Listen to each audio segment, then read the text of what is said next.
Hello and welcome to South Asia Chat, a podcast brought to you by the Institute of South Asian Studies at the National University of Singapore. I am Puspa Sharma, Senior Research Fellow at the Institute, and your host for today's episode. The US-Iran war, or the US-Israel-Iran war, began in February of this year, causing volatility in the global energy market. The strategic closure of the Strait of Hormuz caused a major energy supply shock, as around 25% of the world's seaborne oil trade and around 20% of global liquefied natural gas, that is LNG exports, passed through the Strait of Hormuz in 2025. So the disruption to energy supply because of the strait closure sent global fuel prices over the roof, rising by more than 50% compared to the pre-war level. Since 80% of the oil passing through the Strait of Hormuz used to be for the Asian market, the Asia region experienced the most significant impact of the disruption in the Strait of Hormuz. Narrowing this to South Asia, India is, as we all know, the third largest importer of crude oil in the South Asia region. In 2025, 40% of India's total import of crude oil, that is 2.1 million barrels of crude oil per day on average throughout the year, passed through the Strait of Hormuz. This was directly impacted by the closure of the strait.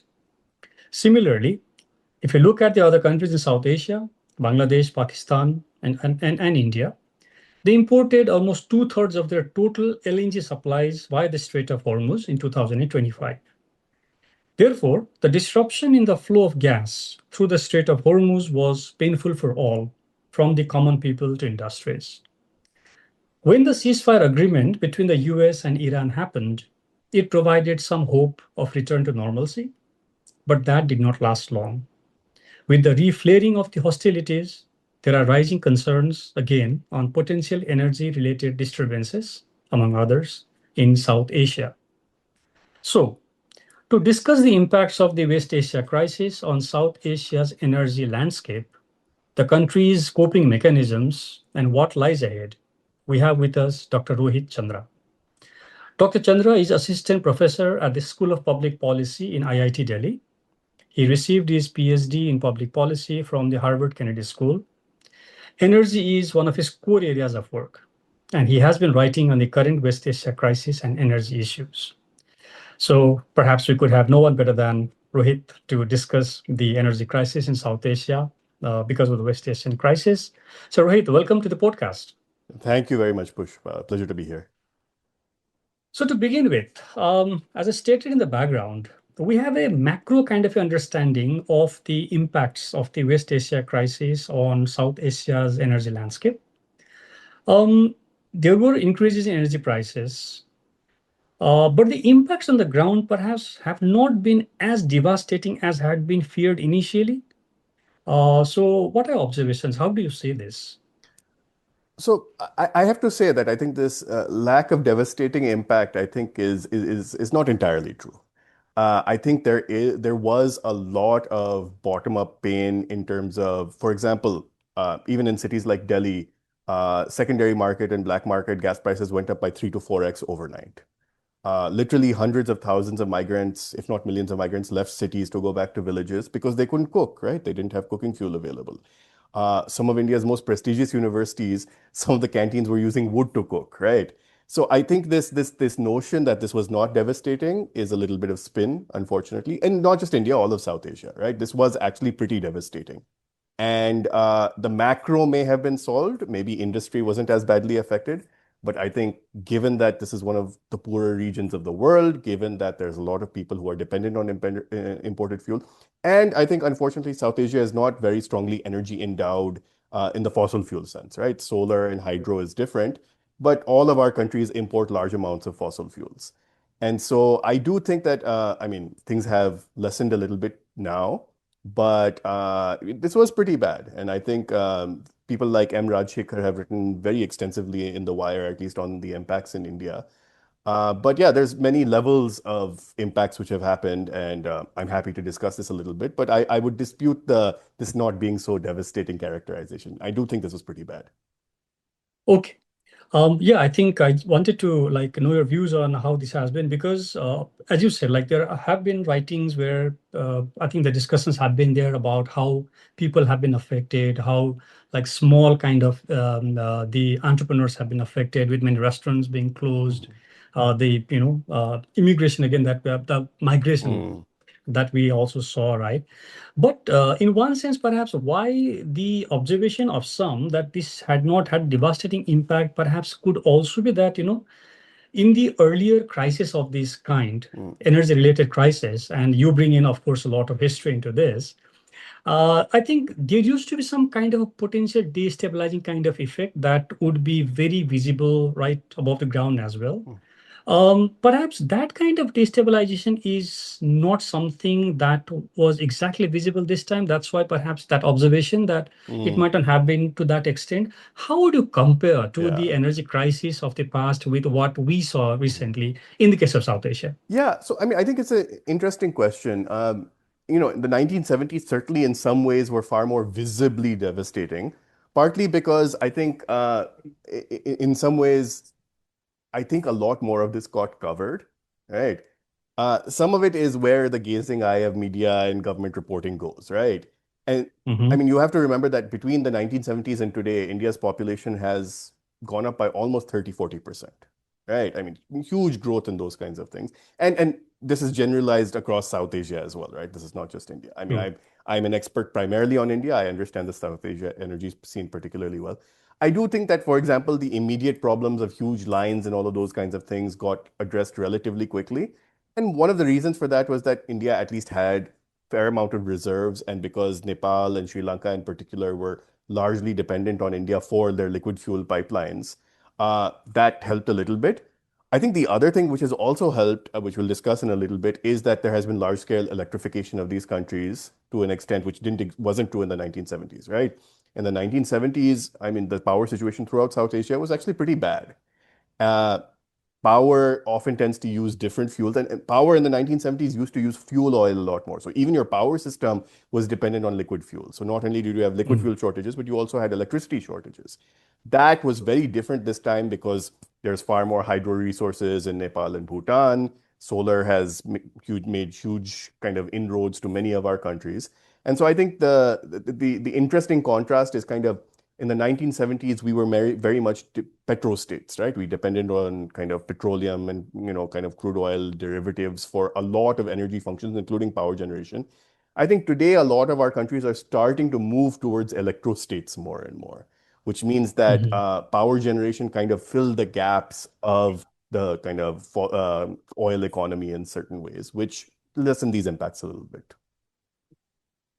That's interesting, actually. Yeah, I mean, as you said, the kind of diversity perhaps these countries now have had in the energy space with the alternative energy, clean renewable energy also adding to the mix, kind of, yeah, perhaps have dampened the effect, The worst uh, impacts, I think. the Yeah. worst impacts exactly. Otherwise, perhaps it would have been again visible as to what we Yeah. saw during, I mean, not what we saw, perhaps what we also read Yeah. Yeah. about the crisis that happened and the socioeconomic Yeah. impact of those crises of the time, right? Yeah, I mean, just to give you one example, right? I mean, for example, there Hmm. was actually mass migration out of places like Gujarat back to Bihar and all. But part of the reason that was Hmm. possible because the electric system, the railway system now runs on electricity, not on Exactly. coal and other fossil fuels. So just Mm. even basic movement was more possible because of certain kinds of electrification, which probably was not true in the 70s. So, Right, right. Oh, that's a very interesting observation. Exactly.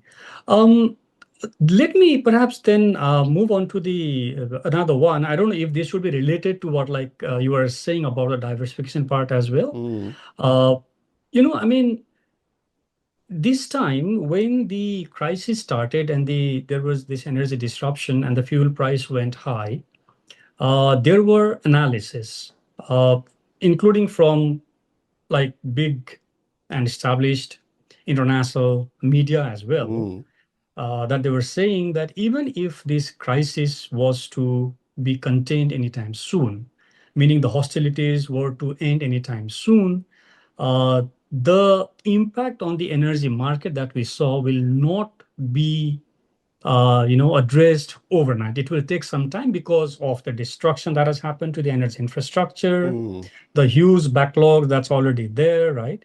And therefore, the drop in energy prices might also take some time to maybe go to the pre-war level. mm, But this was quite a surprise to me as well that as soon as perhaps the ceasefire was announced and the agreement was signed, the energy prices somewhat, I mean, very soon moderated. Yeah. moderated and it was somewhat close to the pre-war level. Mm. What could be the reasons? I mean, does it also have anything to do with the diversification and then perhaps the options being there, or is it not that? Is something more to it, or Yeah. not that, but something else entirely? I mean, I think it's a few different things, right? I think w one thing is definitely that, I mean, I think the 1990s Gulf War was a little different, but 1970s and this is a good comparison, right? I think one of the big differences is definitely that you had alternative sources, right? So, for example, a lot of industries could switch to electricity and other kinds of things, which they couldn't have done in the 1970s. And so, I mean, in some ways, I think part of the reason is that a lot of industries just shut down, right? So, Mm, for example, there's entire clusters which work on ceramics in India, certain kinds of aluminum factories, other kinds of things. And you have to remember that when this happened, India was in the middle of some state elections as well. So, I yeah. mean, the government kept prices low for all of obvious populist reasons at that time, and then they went up right after the elections. But I think the interesting part of all of this is that we haven't seen a lot of the economic pain so far because it's going to come a few quarters later when a lot of these companies are going to report their financial results, right? Mm, hmm. Entire industrial clusters were shut down because basically a lot of governments decided to send power to residential areas rather than industrial areas, right? I think Mm, one of the okay. things that these kinds of crises cause is that in scarcity, you have to choose who gets the electricity, right? True. And the first, I mean, obviously, in relatively democratic countries where you have elections, you do have to keep people happy as well, right? And so, I mean, you're either going to hurt workers or you're going to hurt residential areas. It's not a good choice either way. But I think the decision was often to prioritize residential areas and cities and other kinds of places at the cost of industries. I think part of the reason some of that oil demand perhaps hasn't taken off is that I mean, demand for a lot of these kinds of things has probably decreased a little bit. Also, I think some of it is also just moderation of habits that, people just travel less, right? Hmm. Um, I mean, the interesting thing, just to shift gears a little bit in this entire scenario, is that I think South Asia was definitely one of the worst affected by this crisis. Partly because, I mean, North America is not dependent on Western oil the way it used to be 50 years ago, right? So the US is one of the biggest exporters of oil today. Canada is also a huge producer. And so, in some ways, I think one of the interesting lessons from all of this is kind of how I mean, the US and North America generally, I think, adapted from the 1970s basically by weaning themselves off of Middle Eastern oil largely. South Asian states have basically lent into it because this has been the 50 years of their development, right? Right. Oil demand has probably gone up by 6 to 7x, maybe almost an order of magnitude since the 70s in most of our countries. And so I don't have a good answer for why oil prices came back to normal. I think part of it is also that both consumer and industrial demands moderated to an extent where, once you were determining prices at that point, people weren't buying as much as before, right? I Mm, think that's my assessment of that to some extent. And then the second is substitution away from oil, which I think is mhm. we must discuss this more, but that's absolutely Yeah. the big driver of this. Okay. Oh, that's interesting, actually. I mean, yeah, I think the demand curtailment, perhaps, as you talked about India and other South Asian countries also, Mm, were not limited only to this, right? mm, Because although the impact was the heaviest on South Asia, perhaps, mm, and to other Asian countries, but then the price impact was there in other economies as well. And I think there are reports that the demand curtailment on the industrial part and the consumer part has been there in the other economies as Even well. in Europe So and all, it was quite even severe. in Europe, Yeah. exactly. Even in Europe, I think even in the US, Mm, with the price rising so high, there was demand curtailment.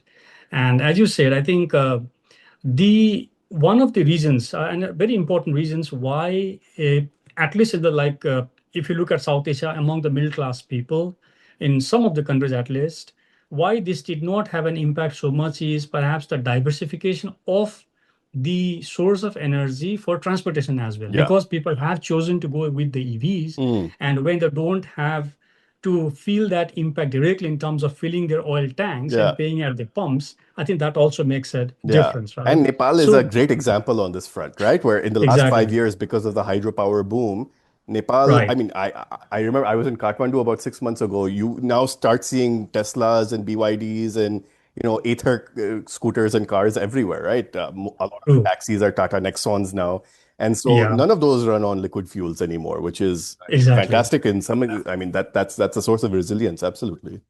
Exactly, exactly. I think Nepal has perhaps one of the highest penetration of EVs now. It's more than like 75% now in Exactly. terms of penetration. So that's quite high. Although there are again different issues with EVs in Nepal as well, and the whole lot of policy discussions are going over there. That's why you don't see a policy consistency in Yeah. terms of how you want to take about with the EVs. Sometimes tariff going quite high, and then the Yeah. other times again And going once you down. get So out of the that's a cities, then the infrastructure also changes exactly, dramatically. So, exactly, exactly. So I think, yeah, that's a different topic perhaps that we can discuss maybe for the next one. mm, But here, I'm like discussing to in terms of the impact again. Now, see, the conflict, the hostilities has flared up again, mm, and we don't know where this is going, how long this is going to last. And if this is going to go again for some time, what we have seen recently, I think that impact is still going to stay, or it might even be, I mean, the impact might even enlarge mm, further, right, as we go right. along. Right. So far, as you said, because of diversification, industries have been going low, and then this might perhaps now come in the macro pictures in the forthcoming quarters when you look Mm, at the economic situation at that time. But you see, I mean, if the hostilities is to remain, and if this impact is to remain in the way it is, then the kind of demand curtailment that we have seen for a few months so far might not stay the same forever, right? Because that has got direct implications in terms of people's jobs, in mm, terms of the incomes. On the one side, that is that getting hit, and the other side, yeah. inflation because of the rising prices. So, what would be the socio-economic ramifications? I mean, what we saw so far, as you said, of course, there had been devastations, but Mm, perhaps that it was not very visible. Do mm. you see that some kind of that visibility might appear if this is to go longer? So I think one of the other things I didn't mention earlier, which is interesting, is that when you produce kind of refined products from crude oil, you can shift the percentages a little bit back and forth. And so one of the things India did quite visibly was they produced more LPG at the cost of other products, right? You have to remember True. that oil produces so many things, right? So everything from your Right. plastic toothbrush to the polyester in your clothes to, I mean, there's 100 different products that come out of crude oil, not just energy products, right? And when you shift your refine, I mean, there's a little bit of room to maneuver there. All of those other downstream industries also get affected.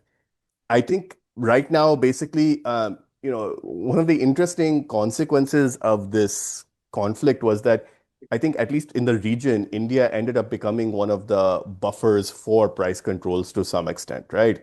Part of it was Mm. political considerations but part of it was also because it has pipelines to Nepal, because it sells refined products in Sri Lanka, a little bit to Bangladesh as well. Um, because India had certain reserves, because there were enough shipments available, it was possible to some extent to mitigate some of these price concerns, at least in the short run.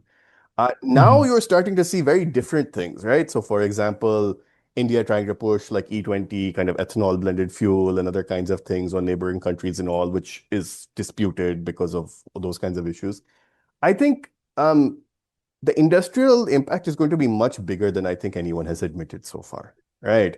A Mhm. lot of these are Mhm. not publicly listed companies. They may be private limited companies and other kinds of things. So you're not going to see it on like a stock price or something immediately, right?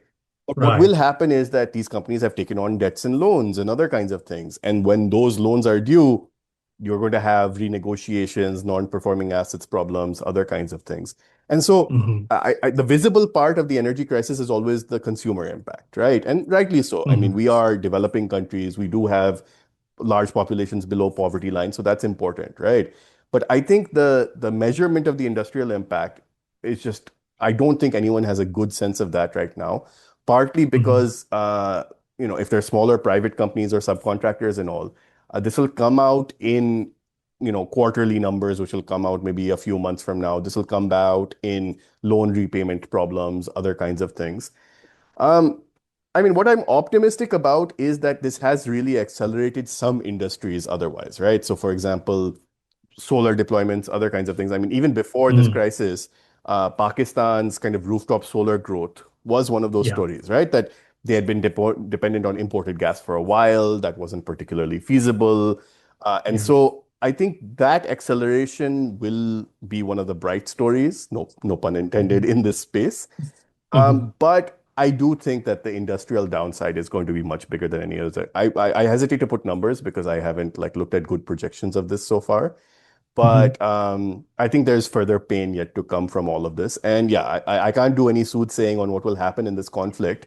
I think one of Yeah. the good diplomatic outcomes has been that at least from what I understand, India was able to negotiate some ships coming through even while the blockade was in force, right? So, I mean, Iran Mhm. has been doing this kind of very selective, okay, we will let certain ships through, not others. And the nature of Yeah. those deals is highly non-transparent, so I don't know any details about them.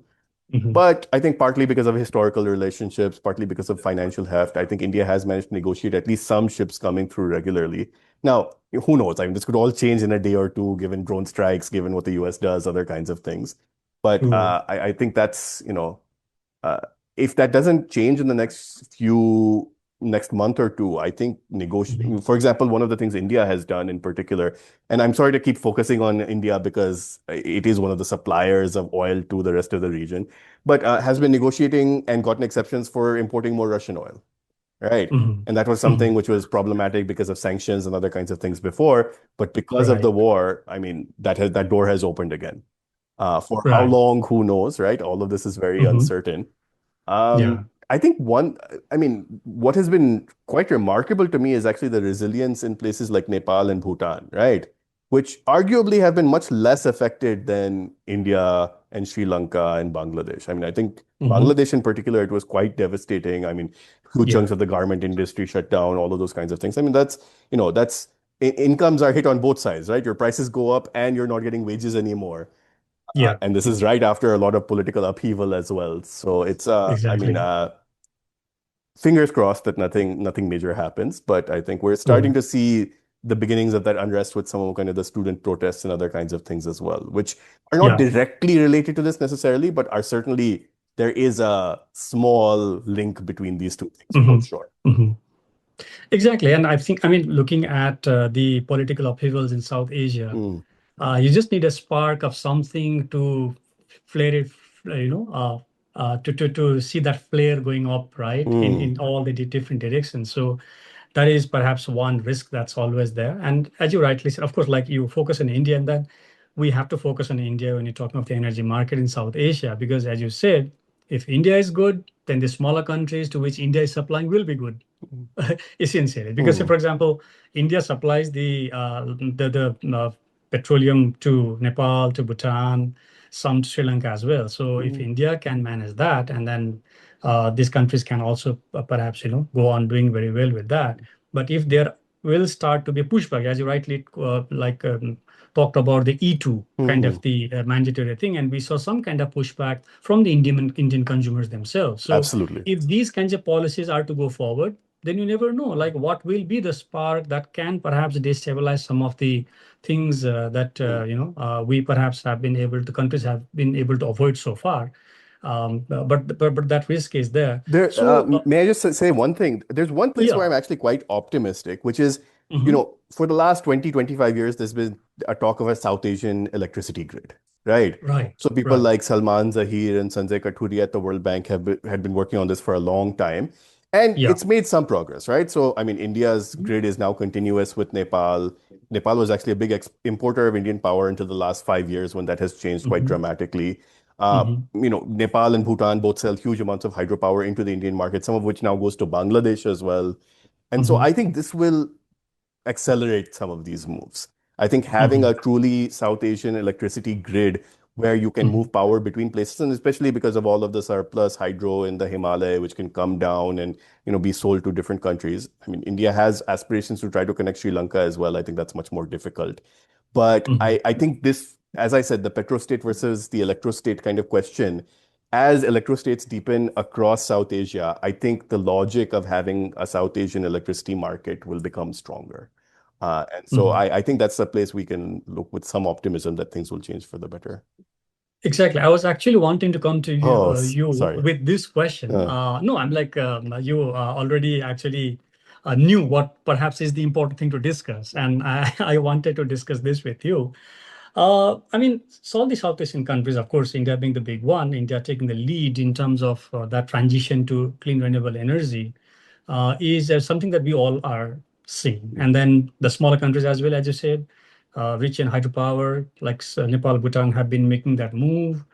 Pakistan's like rooftop solar has been a story like for maybe a global story now. mhm, Similar things with Bangladesh even earlier with the distributed kind of rooftop solar that was being promoted, and then I think that also has helped dampen some of the effect. mm, So the transition has been there, but I was also trying to think in terms of the total energy mix in each of these countries. If you look at it, this transition, yes, will perhaps help in the electricity and then helping reduce some of the bigger share of the fossil fuel mm, to some extent. But given the reliance of these countries on fossil fuel, as we also said, like during our off-record conversation in the beginning on coal, like India's so much reliance on coal, and other countries also reliance on fossil fuel of all kinds, oil, gas, and all. Uh, I think it's a bit difficult for these mm, countries to make that transition in a very big way anytime soon, right? They have to depend on fossil fuel for at least some time. But in terms of the transition that they are making, and then the kind of the dampening effect, maybe in some ways that we saw in the current crisis, how optimistic are you about this transition taking place individually in these mm, countries? What have been the rights? What have been the wrongs? I mean, where are still some of the areas where these countries can make further improvement mm, so that they, of course, cannot replace it completely, but then they can significantly move towards the idea of, say, self-reliance in mm. energy in some way? So I think, yeah, electrification, decarbonization, and self-reliance are very, very different things. And I think Mhm. part of our energy discourses just mixes all of these things together in ways which is very Exactly. unproductive. I think Yeah. electrification is inevitable, right? We've Hmm. been seeing that for the last 50 years. That will go forward. What will Hmm. generate the electricity? I mean, in India, it's still 70, 75% coal-based power generation, right? Hmm. And for better or for worse, India is one of the few countries, Pakistan has a little bit that in South Asia, which has a large amount of domestic coal, right? So, I mean, that's not going to change anytime soon. I think renewable energy has made great progress in India. Now, roughly 10, 12% of all power generation comes from renewable energy sources. If you had a hydro, it can go up to, 20 during the right time of the year. But the balance does still come from fossil fuels, right? And Yeah. nuclear is a slow story, which, maybe at some point we'll see some serious growth. And so, at least for Mhm. India, I am not optimistic about decarbonizing the power system.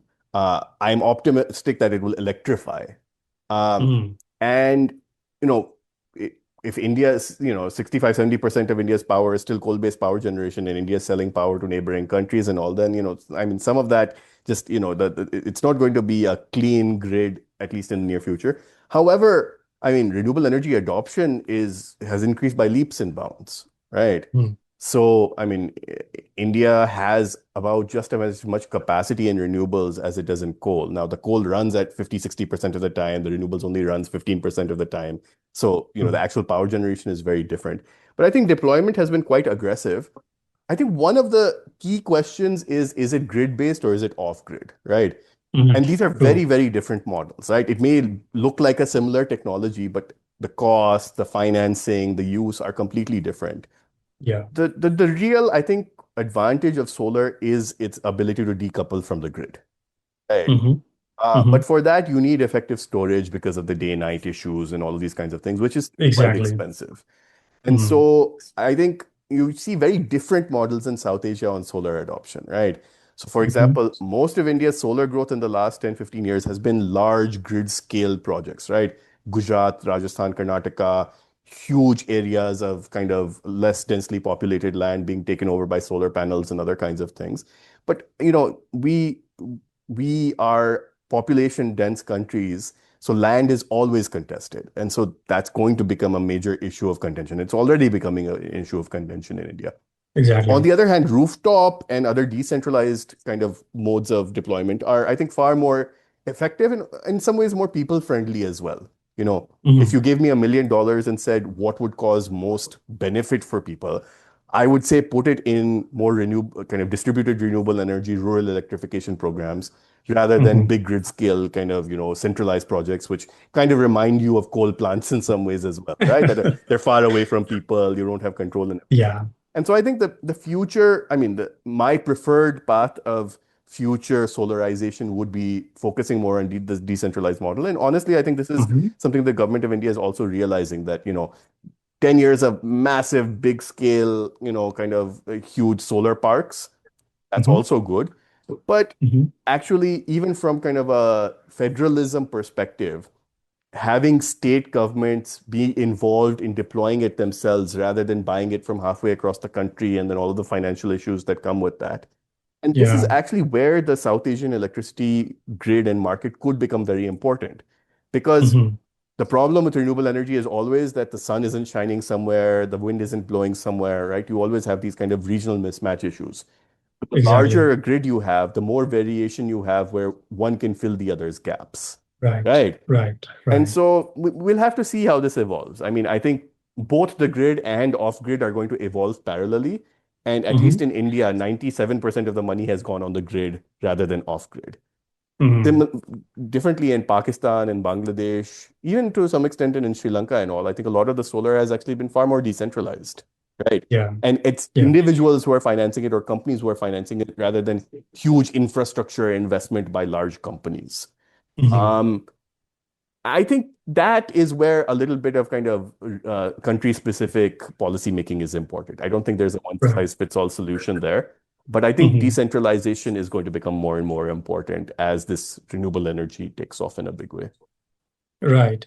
Yeah, I think I agree with you because I think there has to be a good mix because of course you can't have full distributed decentralization Hmm. then because you also need that in like bigger scale and then that perhaps will not provide the bigger scale of energy necessary for like say bigger industries and others. Exactly. Mhm. But whereas if you look at like individual consumers, even like small medium enterprises kind of things, decentralized distributed would be a much better way to perhaps to go forward in terms of the Hmm. investment, in terms of the pace at which it can be installed.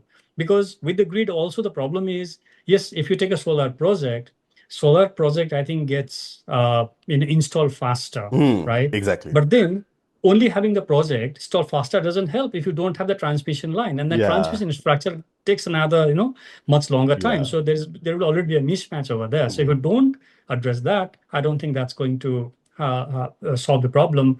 And I think you talked about the regional grid, and that's a very important thing, and that has been a discussion for a very long time. Hmm. And in South Asia, at least, we are now seeing some progress, even if it is not given a regional name as such. Hmm. We have seen these bilaterals and trilaterals coming Yeah. De up, facto, I think small right? deals are being made here and there. So. Exactly. And perhaps the countries can build on that to go for sub-regional, regional kind of thing later on. Hmm. But maybe we can end with one question that I have for you in this particular space.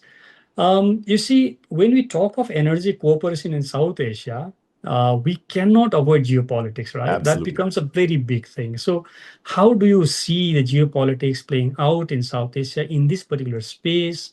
And where do you think the countries can go with this kind of an approach that they are taking, or do they have to mend some of the ways of Hmm. dealing with this problem? Yeah, I mean, look, I'm very much a believer in kind of deeper South Asia energy cooperation, right? I think Mhm. people, especially people like Salman Zahir who are at the World Bank, made this their life's work, right? To try to build South Asian grids, to make SAARC have an energy function and all of these kinds of things. And unfortunately, for various reasons, SAARC is not particularly effective at the moment. BIMSTEC is kind of a slightly different framing of it. And a lot of this has to do with kind of India's role in it, right? Where, I mean, India is the largest market. It's also, kind of a larger kind of regional power in some senses. I would like to see India take a little more regional leadership on this front, right? Because it could have a lot of spillover effects, not just for the electricity market, but for example, if South Asian countries got together and tried to, for example, bargain for solar panels collectively, right? Hmm. Or got together as a consumer group and tried to buy from Middle Eastern countries collectively, right? Um, I mean, South Asia is one of the regions which is kind of, okay, we have some free trade agreements here and there, but the trade integration is actually pretty bad. And Mm. I think it's in our collective interest to have better trade in South Asia, right? And I'm not even touching kind of India, Pakistan. That's a kind of different, complicated thing altogether. The Yeah. gains are pretty obvious. And I think Mhm. shocks like this kind of war in kind of the Middle East makes a stronger case for regional cooperation in a big way. Um, how that's going to come together is anyone's guess, right? I mean, I think Indian politicians and diplomats are going to have to take a broader view of those kinds of things. And I'm not sure that's necessarily the direction we're headed in right now. But in the long run, I think that's something that which can be very productive. And I know Mhm. that many organizations, including the World Bank and all, have played a very strong role behind the scenes in trying to facilitate these kinds of things. I mean, up until about 10, 15 years ago, there were regular meetings among energy ministers from South Asian countries to try to think in these directions. There's a lovely story I want to end with where Mhm. um, there was a gentleman named R.V. Shahi, who was Power Secretary of India in the early 2000s when India passed Mhm. its Electricity Act. And he came from the private sector. He was not a government bureaucrat. And that was the time when India-Bangladesh power connections were being discussed. And it was going very slowly. And Shahi was not a bureaucrat. I mean, he was actually a power engineer. He understood these kinds of things. At one point, and this is a story I've heard, I'm pretty sure it's true, he went to Bangladesh personally and sat in the substations and power stations on the Bangladesh border to try to work with the engineers there to facilitate this connection, right? And in some ways, I think that is the spirit of the kind of cooperation you need, where after a point, I think diplomatic conversation is just talk, right? It actually needs kind of the Nepal Electricity Authority and the Central Electricity Authority or different discoms from India to get together to talk about Yeah. harmonization standards of frequencies. How do you Mhm. finance power lines? How do you use multilateral finance for some of these larger regional projects? And I think institutions like the International Solar Alliance can play a role in some of these kinds of Mhm. things. But I do think Mhm. it takes more than just bonhomie among world leaders. I think it also takes kind of specific technical cooperation where you need repeated interaction over time. And I think if somehow that can be engineered, perhaps through interesting meetings in Singapore, then I think that would be a good direction for this to go in. Exactly, exactly. I agree with you. I agree with you. I think, yeah, there's a lot perhaps the countries can do. Of course, I mean, it's compared to what it was earlier and the progress that these countries have made, it's still commendable, the Hmm. progress that is being made gradually. But yes, more needs to be done Much more can because be done. Yeah. much more can be done and needs to be done, given the crisis that we have seen and given, of course, the other crisis that's always there, the climate crisis, Yeah, exactly. right, Yeah. and all that. So even if from that perspective, also, I think the countries must do more. Hopefully, they will do more. We can only be optimistic. So on that note, perhaps we will end our conversation for today, but maybe we have much more to discuss maybe in the upcoming episodes later on. So thank you so much, Rohit. Thanks for this very lovely conversation. Thank you, Pushpa. It was a pleasure to do this, and I hope to come back soon. You were listening to South Asia Chat. To learn more about our work, please visit us at isas.nus.edu.sg. You can also get updates through social media. We are on Facebook, X, LinkedIn, and Instagram. South Asia Chat is also on Spotify and Apple Podcast.